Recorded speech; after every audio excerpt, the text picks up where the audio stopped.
Dear students, this is the last lecture of our unit Photochemistry.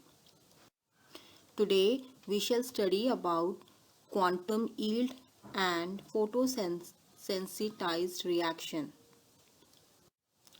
लेकिन quantum yield को पढ़ने से पहले हमें फोटो फिजिकल प्रोसेस और फोटो केमिकल प्रोसेस के बीच में क्या अंतर होता है वो हमें पता होना चाहिए। तो हमें पता है कि जैसे कि मॉलिक्यूल लाइट एब्सॉर्ब करता है और फिर वो एक्साइट हो जाता है, तो एक्साइट होने के बाद उस मॉलिक्यूल का क्या होता है। तो इसमें अगर वो मॉलिक्यूल एक्साइट होने के बाद अगर उसमें कोई केमिकल रिएक्शन होती है तो वो फोटोकेमिकल रिएक्शन कहलाती है। लेकिन अगर मॉलिक्यूल में केवल उसका डीएक्टिवेशन होता है और वो अपनी रिलैक्स हो जाता है तो ये प्रोसेस फोटोफिजिकल प्रोसेस कहलाती है। तो जैसे कि इंटरनल कन्वर्जन और vibrational relaxation, inter system crossing, ये सब जो और फ्लोरोसेंस है और फॉस्फोरेंस जो भी हमने पढ़े, ये सब फोटोफिजिकल प्रोसेस है, क्योंकि इसमें जो मॉलिक्यूल है उसमें कोई भी केमिकल चेंज नहीं होता है, ना ही उसका स्ट्रक्चर चेंज होता है, ना ही उस मॉलिक्यूल का नेचर चेंज होता है। अब क्वांटम यील्ड, तो क्वांटम यील्ड पढ़ने से पहले हमने फोटोकेमिकल लॉ पढ़ा था, फोटोकेमिकल इक्विवेलेंस लॉ। तो इस लॉ में हमने पढ़ा था कि जो एक मॉलिक्यूल होता है वो एक सिंगल फोटोन एब्सॉर्ब करता है एक्साइटेशन के समय। तो अगर मान लें कि अगर हमारे पास 100 मॉलिक्यूल है और अगर मान लें 100 के 100 मॉलिक्यूल में फोटोकेमिकल रिएक्शन हो रही है, तो यानी कि उसने 100 के 100 फोटोन एब्सॉर्ब किए हैं। तो ऐसा देखने को हमें बहुत कम मिलता है, क्योंकि जो मॉलिक्यूल है ज़्यादातर वो क्या करते हैं, वो उनमें रिलैक्सेशन हो जाता है और सारे के सारे जो मॉलिक्यूल लाइट एब्सॉर्ब करते हैं वो प्रोडक्ट में चेंज नहीं हो पाते हैं। केवल कुछ ही मॉलिक्यूल प्रोडक्ट में चेंज हो पाते हैं। ज़्यादातर मॉलिक्यूल डिके कर जाते हैं ग्राउंड स्टेट में बाय रेडिएटिव और नॉन रेडिएटिव प्रोसेसेस। तो यानी कि जो the number of molecules reacting may not be equal to the number of photons absorb, यानी कि जितने मॉलिक्यूल रिएक्ट कर रहे हैं वो नंबर ऑफ फोटॉन्स जितने उन्होंने एब्सॉर्ब किए हैं उसके इक्वल नहीं होते हैं। तो क्वांटम यील्ड को हम डिफाइन कर सकते हैं number of molecules undergoing chemical reaction in a given time divided by number of molecules absorbed in the same time, और इसको हम फाई से दिखाते हैं। तो यानी कि फाई मतलब क्वांटम यील्ड जो है उन मॉलिक्यूल्स के नंबर के बराबर है जिसमें केमिकल रिएक्शन होती है डिवाइडेड बाय जितने उन्होंने फोटोन एब्सॉर्ब किए हैं। यानी कि हम सीधा सीधा कह सकते हैं कि the number of molecules undergoing chemical reaction per quantum of absorb energy one quanta कहलाता है।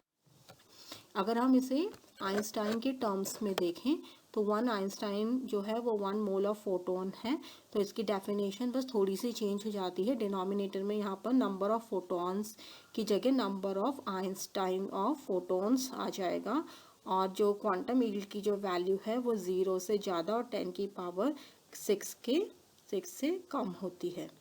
तो अगर नंबर ऑफ फोटॉन्स एब्सॉर्ब्ड और number of molecules undergoing the chemical reaction अगर बराबर हों तो क्वांटम यील्ड 1 होती है। लेकिन ज़्यादातर क्वांटम यील्ड हमें बहुत कम मिलती है, क्योंकि जो इसका रीज़न हमें पता है, क्योंकि ज़्यादातर जो मॉलिक्यूल्स हैं उनमें उनका डिके हो जाता है, वो प्रोडक्ट नहीं बना पाते हैं। और कभी कभी क्या होता है कि क्वांटम यील्ड की वैल्यू ज़्यादा भी हो जाती है 1 से। तो इसका रीज़न क्या है कि उसमें कुछ थर्मल रिएक्शन हो जाती है, इस वजह से उसकी वैल्यू ज़्यादा हो जाती है। जैसे कि फोटो डिकम्पोजिशन ऑफ HI है, उसमें फाई जो है वो 2 के बराबर है। तो जैसे कि हमें यहाँ पर दिख रहा है कि जो HI के 2 मॉलिक्यूल 1 मोल फोटोन के 1 फोटोन के मॉलिक्यूल से रिएक्ट कर रहे हैं, तो इसलिए इसकी जो फाई की जो वैल्यू है वो यहाँ पर 2 आती है।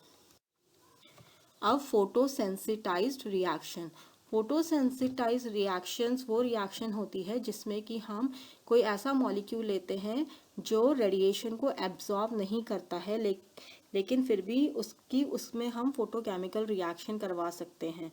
तो इसके लिए हमें ऐसे मॉलिक्यूल की ज़रूरत होती है जो लाइट एब्जॉर्ब करता है, मतलब कि एक मॉलिक्यूल ऐसा है जो लाइट एब्जॉर्ब नहीं करता है। तो अगर हमें उस मॉलिक्यूल में फोटोकेमिकल रिएक्शन करवानी है तो हम उसके लिए हम ऐसा दूसरा मॉलिक्यूल यूज़ करेंगे कि जो लाइट एब्जॉर्ब करता हो।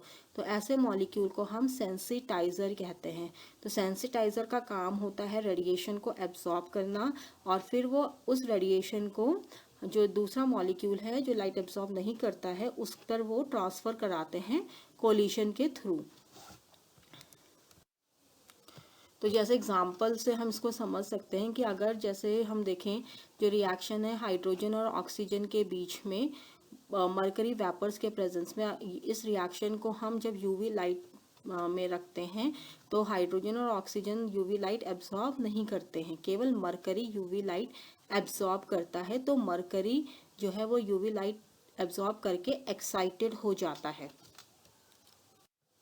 फिर जो एक्साइटेड मरकरी है वो हाइड्रोजन मॉलिक्यूल के साथ रिएक्ट करता है और उसको डिसोशिएट कर देता है हाइड्रोजन एटम में। तो यहाँ पर मरकरी सेंसिटाइजर है। और हम यहाँ पर देखें कि जो हाइड्रोजन है वो यहाँ पर लाइट एब्जॉर्ब नहीं कर रहा है, केवल मरकरी ही यहाँ पर लाइट एब्जॉर्ब कर रहा है। तो अगर हम हाइड्रोजन और ऑक्सीजन की डिसोसिएशन एनर्जी देखते हैं तो हाइड्रोजन की जो डिसोसिएशन एनर्जी है वो 432 है और ऑक्सीजन की 490 है। तो यहाँ पर केवल जो हाइड्रोजन है वो डिसोशिएट होगा और वो फिर ऑक्सीजन के साथ रिएक्ट करके वाटर बनाएगा। तो स्टूडेंट्स अब हमारा ये चैप्टर कंप्लीट हो गया है। तो आई होप आप लोगों को ये चैप्टर समझ में आ गया होगा। इसमें जो इम्पॉर्टेंट टॉपिक्स हैं वो ज़ेबलॉन्स्की डायग्राम और फ्लोरोसेंस, फॉस्फोरेंस और इंटरनल कन्वर्जन, ये इनमें शॉर्ट नोट भी आ जाता है। तो आप इस चैप्टर को अच्छे से पढ़ लीजिए। Thank you.